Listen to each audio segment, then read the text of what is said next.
sign of life. An entire world erased from existence. There's no way that my entire Earth is just gone. Erased from existence. We have to get out of here.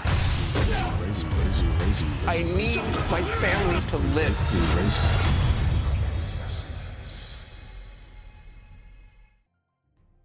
Hey guys, what is up? It is me, Pagey, here once again with another video on Arrow Season 8. So, well, what do we say? I guess the best word you can use is just, I guess, wow. Like, what a way to kick off a new season of Arrow, as well as just, I guess, the final season of Arrow. I mean, I was expecting some good stuff, don't get me wrong. Some good stuff, if not great stuff.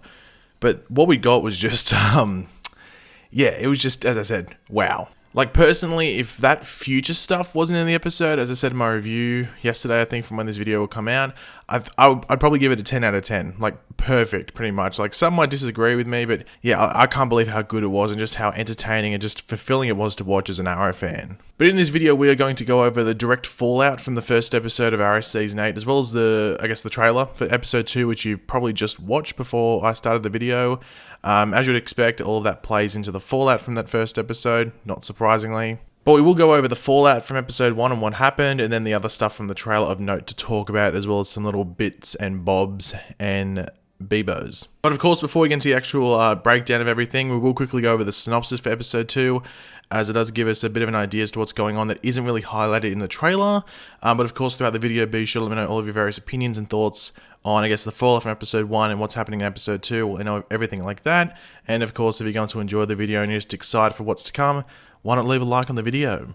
Oliver, John, Laurel, and Tatsu seek out an important person within the Monitor's plan. Connor has a heart-to-heart talk with his, or heart-to-heart with his brother. In regards to that last bit, not even going to reference it because I don't really care. So in the first episode of this season of Arrow, that of course being Season 8, the final season, I'll keep on saying that, we saw Oliver placed on a new Earth, with us at the beginning just unsure, I guess not exactly what was going on, just exactly where he was in the multiverse. I think we all knew he'd just been placed somewhere, and it was just a cool little thing that it wasn't Leanne knew, but we weren't exactly sure like where exactly he was. But he definitely wasn't on Earth 1. We knew that was the case, and of course we saw that Batman mask or cowl on Leanne knew, you know, whatever you want to call it, on that spike rather than the Deathstroke mask that we had back in the pilot from Season 1. Obviously, they don't really delve further into this outside of showing us the mask on the island, so I guess you can just go ahead and make your own assumptions up as to what's going on there, and I guess the history of it, and whether maybe Oliver Queen and Batman would have had a battle on the island. I guess it's up to you. But it is revealed later on that we are actually on Earth-2, and that's thanks to Laurel Lance, aka the new Black Canary, showing up and asking Oliver, like, why the hell are you on my Earth? Like, why are you here for? Now, for those that don't remember, she came back to Earth-2 at the end of last season, so this all lines up, and she wouldn't have, like, known about all the Monitor-related stuff and what was going on with Oliver and his destiny, so it would have been quite the surprise for her to have Oliver just randomly show up. Now, there are some people still trying to doubt that this was Earth-2, but this should be, well, the first and I guess just definite indicator, but the showrunner, or producer, sorry, actually both the showrunner and one of the producers for Arrow confirmed that it's Earth-2. So we will come back to that stuff later on in the video because it references something else, but this was Earth-2 if anyone's still trying to think it was like Earth-3 or Earth-7 or something like that. But as we saw in the episode, the Monitor does show up for a brief period to set Oliver, I guess, back on track for his mission. I guess that's what you would call it, which was to retrieve some dwarf star particles from Queen Merlin Enterprises, as Earth-2 is actually the only Earth with those particular particles. And that was Oliver's sole mission. Come here, do that. Not to interfere with the lives of the people on Earth-2 outside of what he was meant to do, just please do that because, you know, a crisis is coming. Now, there are some people that think that this actually wasn't the Monitor that was speaking to Oliver, but actually the Anti-Monitor in disguise, and it is actually like the Anti-Monitor that is tricking Oliver into doing all of this, and maybe he's getting Oliver to get all these things to make some sort of device for himself. And there might be some backing to that, which I might not know of, but I do find it a bit silly. Like, I've heard that the Monitor only being around for like a few minutes at a time is a sign of this being the Anti-Monitor in disguise, but to me that is just Monitor avoiding giving himself away in what he is doing. In the comics, the two, you know, Anti-Monitor and Monitor, can sort of sense each other. They are brothers, but like they don't read each other's minds and stuff like that, but they can just sort of sense each other, if that makes sense. So if Monitor was maybe to spend too long somewhere or doing one particular thing, Anti-Monitor might be able to sense that and go about stopping him. Not every single thing, but there is a chance that that could happen. So it is a risk for Monitor to maybe spend too long in somewhere or to do a particular mission like get dwarf star particles, because Anti-Monitor might get a sense as to what the Monitor is doing. It is important to remember that Anti-Monitor isn't a shapeshifter either. He isn't Martian Manhunter. He can alter his size, which I'm sure we will see in Crisis at some point, and it will look crazy. Like he can be, I think it's like 8 foot is the smallest he can be, and then he can just be hundreds and hundreds and hundreds of feet tall, like just a gargantuan giant. Like it'll be crazy if we get to see that, which I'm sure we will, in some sort of like cosmic space scene. And he can change other beings in certain ways, but from memory, he can't actually change himself. And we actually did get a first look at Anti-Monitor, as you can see here. And yeah, it would be hard for him to put on like a cornrow like wig and pretend he is the Monitor. So yeah. But right at the end of the episode, we saw, well, here is my one expletive for the video, I guess. We saw shit hit the fan in a major way, which pretty much kicked off Crisis as we know it, regardless of all the other little hints and visions that we had seen, whether it be on Arrow or even on Flash, literally the episode, like just before this episode started. And this is when Oliver Queen and Diggle are leaving the Star City Police Department. I accidentally just wrote Central City Police Department on my notes, but Star City Police Department on Earth-2, actually Starling City Police Department on Earth-2, presumably getting ready to casually head back to Earth-1 and have a pina colada and all of that, when all of a sudden alarms start going off and Laurel shows up telling him that something is wrong, and with all of a sudden antimatter waves start approaching them, quickly erasing people from existence as the wave does hit them, and the effect they use for it is pretty damn cool. I'm excited to see more of that. Like, it looked better in Arrow than it did on Flash, but I'm guessing it's because Arrow could focus more on it, I guess, if that makes sense. But there is no stopping this wave, as Laurel, Diggle, and Oliver get away just in time through a breach, as Earth-2 just turns to, well, nothingness, I guess. And this, of course, has led to freakouts for one particular reason, and it actually has to do with characters from The Flash rather than those associated with Arrow, even though I guess it sucks losing the Adrian Chase Green Arrow because he was a pretty cool character. And those characters mainly are that of Harry Wells, or Harrison Wells from Earth-2, and Jesse Quick, who we last know were actually on Earth-2. Now, some people, I keep saying some people, but it's just because there's just people that get information wrong. So some people, for some reason, think that Jesse was on Earth-3, but that was for like the back half of season 3 before Jay Garrick got back out of the Speed Force, so like maybe 7 or 8 episodes.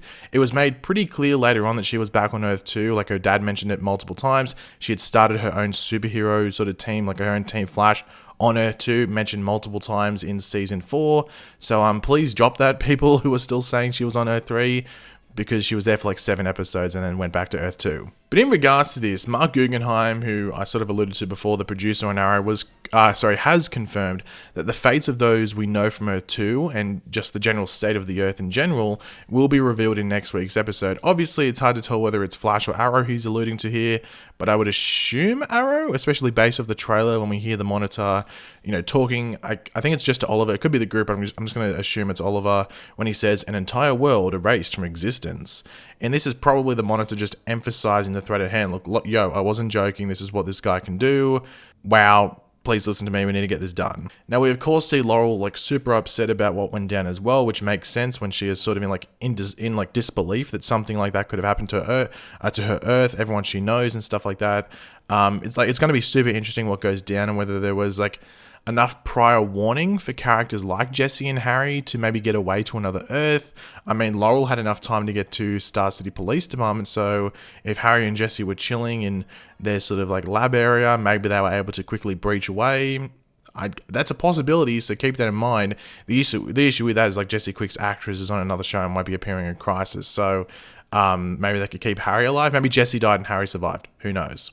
Now, apparently there's no more Earth hopping. The rest of Arrow will be taking place on Earth-1, according to Beth Schwartz, but we will be globe-trotting instead. So we're going to be going to different places around the world. I think Beth said there are 2 episodes where Star City is visited by Oliver, but the rest are other places. Obviously, this could be a bit of a mislead just to make it surprising if we go to like Earth-24 or something like that, but she said that Earth-1 is where we are for the rest of the season, but I have to wait and see if that happens. Obviously, one of the places we go is Hong Kong, because that's in this trailer, and based off other trailers, we are possibly going to Nanda Parbat again, which is in like another part of Asia from memory, and I think one episode title pretty much confirms that Russia is another place that we're going. So Oliver is definitely getting the use out of his passport this season. Now Tatsu Yamashiro returns, as the synopsis does say, but also the trailer shows us quickly, and she is in her katana getup, as we can see in the trailer. Now I wonder if she will go by that name of katana. You would hope so, like I would hope so at least.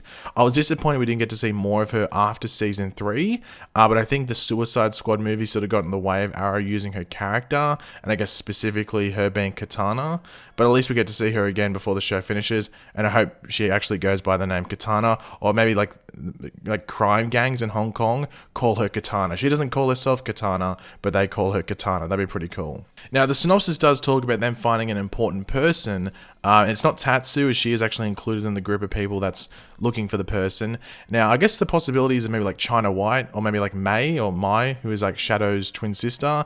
It's probably not either of them, but they're people that were in Hong Kong, or that could possibly be in Hong Kong. But the person that it possibly, or probably is, is Lyla Michaels. Now she is in the primer images. I think she's only in one primer image for this episode, but it's enough to sort of hint that this is the person they're going after, and that maybe she's been tied in some stuff that Oliver and company have to sort out rather than the Monitor.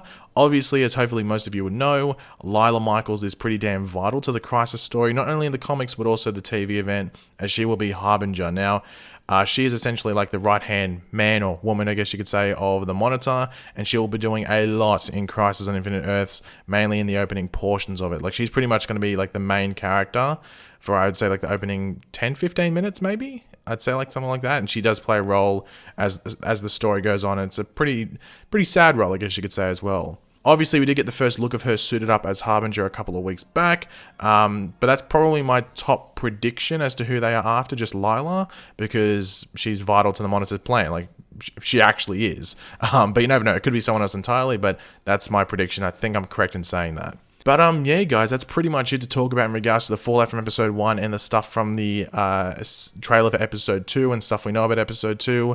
Hopefully you enjoyed the video. If you did, it'd be awesome if you could drop a like on it to show support. Let me know in the comment section down below your various opinions, what you're looking forward to in episode 2. If you disagree with me with anything or just want to elaborate more, let me know in the comment section down below. And if you're new to the channel, make sure to subscribe, and I'll catch you guys later. Goodbye.